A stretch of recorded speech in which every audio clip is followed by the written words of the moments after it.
Hi, welcome to Papa's Workshop. In today's video, I'm going to show you how to make this headboard for the grandkids. Now this is a twin size with the shelves in here, and as time goes along, I'm going to add some other options to this. But today I want to show you just how easy it is to build a headboard like this for your kids or your grandkids. I started off by doing a very simple design of this kid's headboard. And once I had that done, it was time to start cutting the material. Now this is going to be the two sides that I'm cutting now, and they're actually 49 inches tall. Now this is just very inexpensive, or I should say relatively inexpensive 1x6s that I'm using to be able to build this headboard.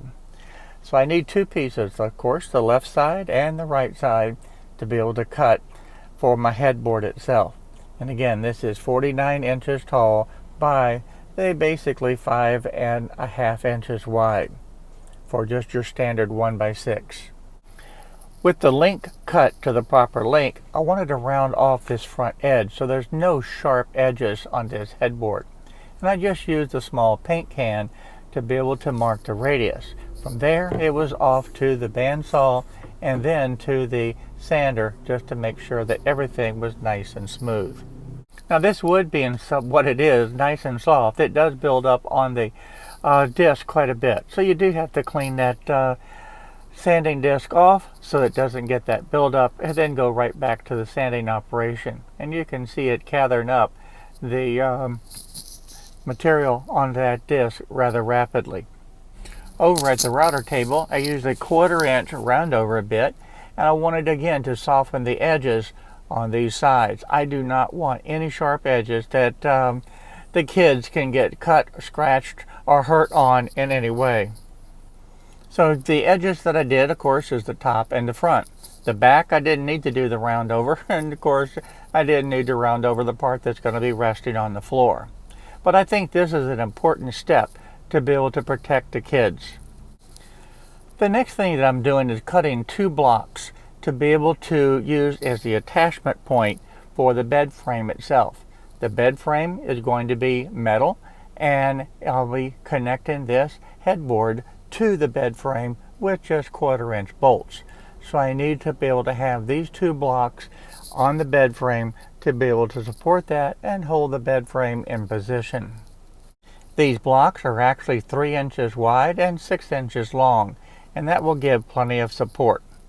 Now these are obviously longer than the 6 inches, so I want to be able to take and first just trim off this edge so it's nice, square, and it doesn't have any tear out. And then from there, once that is done for both of these blocks, then I'm going to go ahead and cut them to the final length of the 6 inches. I'm able to use the stop block on the miter gauge itself to be able to set my exact 6 inches from that saw blade. And that will give me the exact measurement that I need, and this is very easy to do. I love having this stop block on the miter gauge. I think, quite frankly, if I didn't have this particular miter gauge, I'd have to make one and include the stop block, because this is very, very helpful to be able to have. It's time to lay out exactly where this goes, and I know on the metal bed frame, the center point where these bolts will go in is 7.25 inches. So I'm just going to lay this out so that I can have this 3 inch by 6 inch block right in the center of that 7.25. I'm going to go ahead and lay out my lines, and then I still need to put a slot in these blocks to be able to put a bolt through it.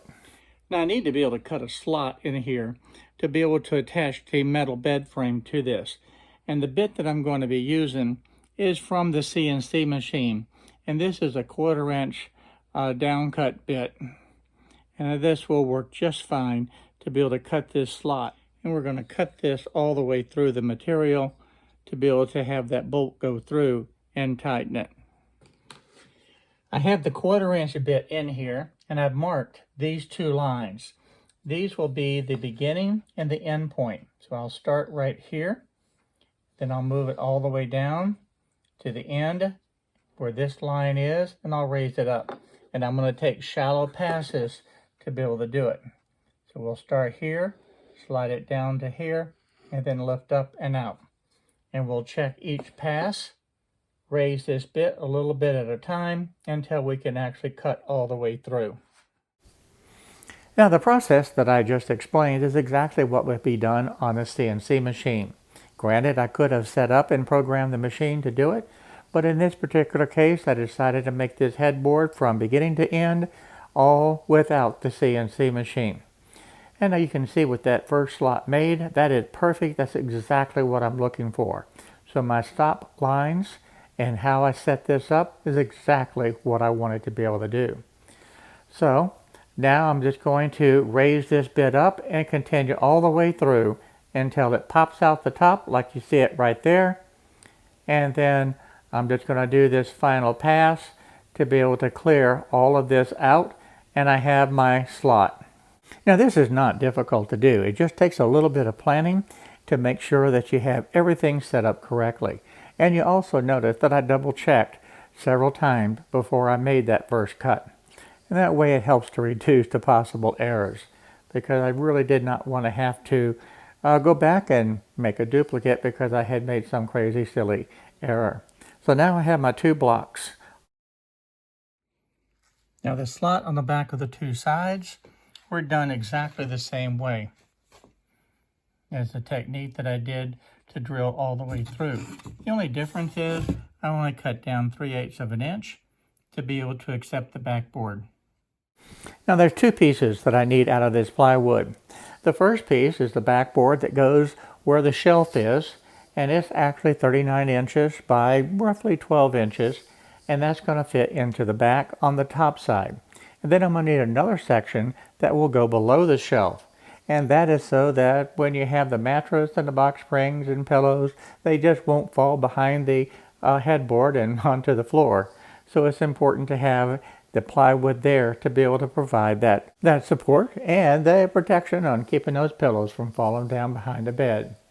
So this is an easy process. It's just really two cuts to be able to cut these two pieces of the plywood to the correct size. I also want to add a couple of pieces of trim board to the top and to the bottom. One is very decorative to have that at the top, and down at the bottom it just will add just a little bit of extra support to that plywood. I want to go ahead and mount this block now to the two sides of my headboard. I have these corner brackets made, and it's just a little small triangle piece of wood. But this adds a lot of support because being a 4-year-old granddaughter, she's going to be jumping up and down on the bed and using this as a play area also. And I do not want this headboard to break away from the metal frame that supports the bed itself. So these blocks will help to do that. So I'm going to go ahead and glue, and I'm going to nail these together, so it's going to provide a lot of strength.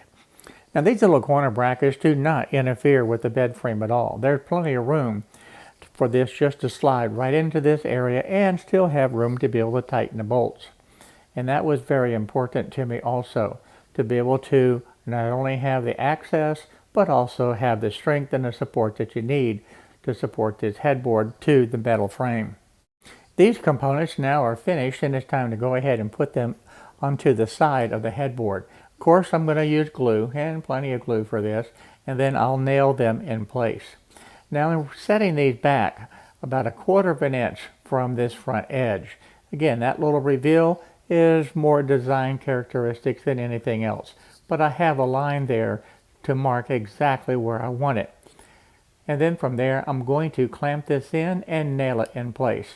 Now to help hold it before I put the clamp in, I'm going to line it up very carefully to my two lines, and then I'm just going to nail it in position on this back part, and then I'm going to clamp the front of it and then shoot the nails into the side of the headboard itself. With the nails and the clamp holding this little component in place, I can go ahead now and shoot it into this sideboard, and that'll be all the nails that I need, and I'm going to let the glue do the rest of the work.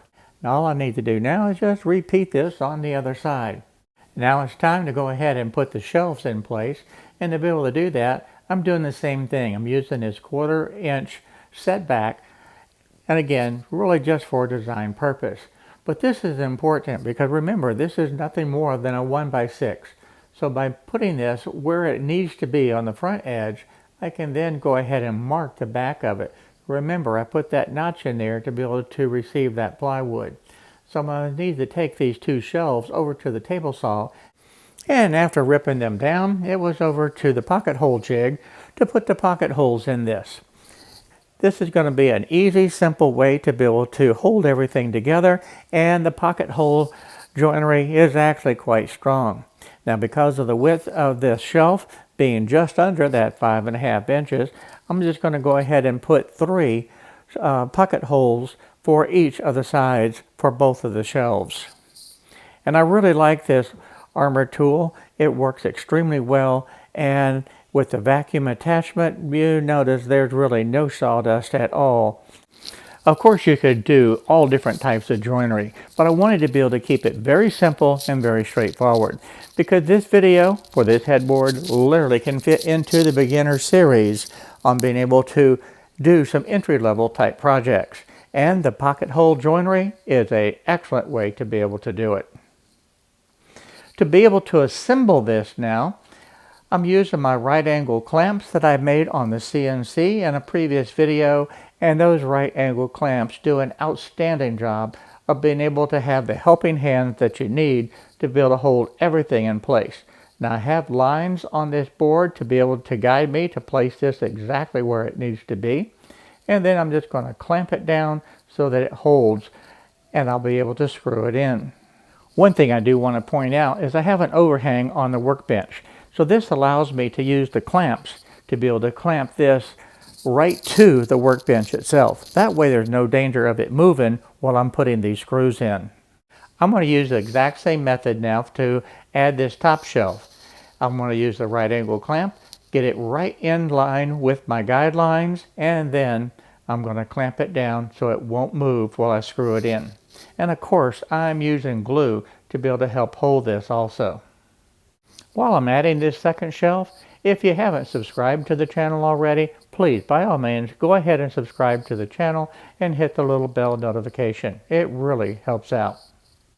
To put the side on to the headboard, it's easier just to be able to lay it down. I'm going to go ahead and put the glue on both of the shelves, and then again, using the right angle clamp to hold it exactly where it needs to be, I'll screw in those screws to be able to secure everything in place.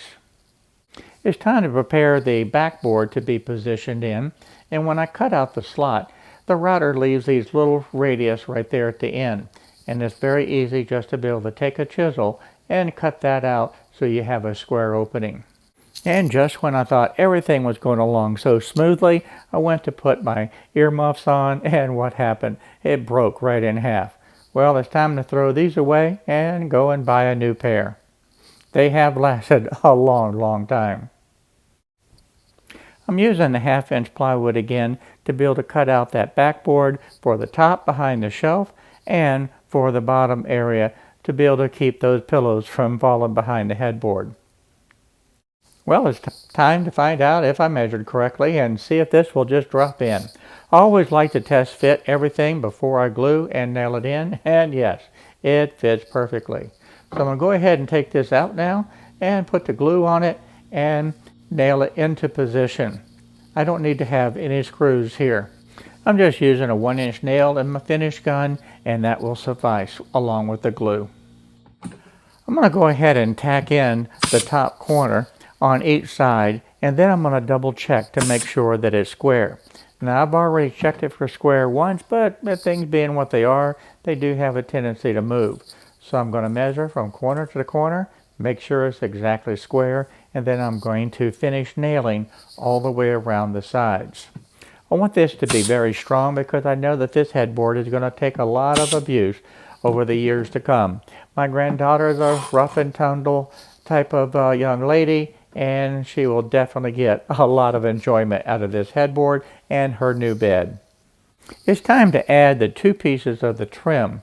Now this is going to show, and I did round over the front edge of this on the bottom so that it will give a little decorative appearance. Now this trim piece on the top and the bottom is going to actually hold this second piece of plywood. So I've already put the pocket holes in, I'm adding the glue, and it's time to be able to drop it right into position. and then from there I'm going to screw it in. Now you notice I have it on some 1/2-inch blocks. Those are just little spacer blocks to be able to have the reveal that I want on the front side. And if you'll recall, the shelves themselves were recessed back 1/4 inch. So this is going to recess an additional 1/4 inch, or a total of a 1/2 inch. And that will give me that reveal that I'm looking for.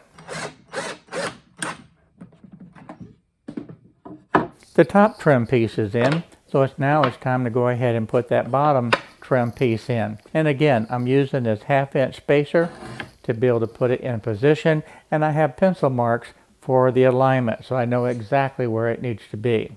So after adding the glue, I can just go ahead and screw it into position. Having these top and the bottom trim pieces in gives me a perfect place to be able to support and hold the plywood that I'm getting ready to put in to fill this nice wide open void that you see there. So after adding some paint, this is the end result.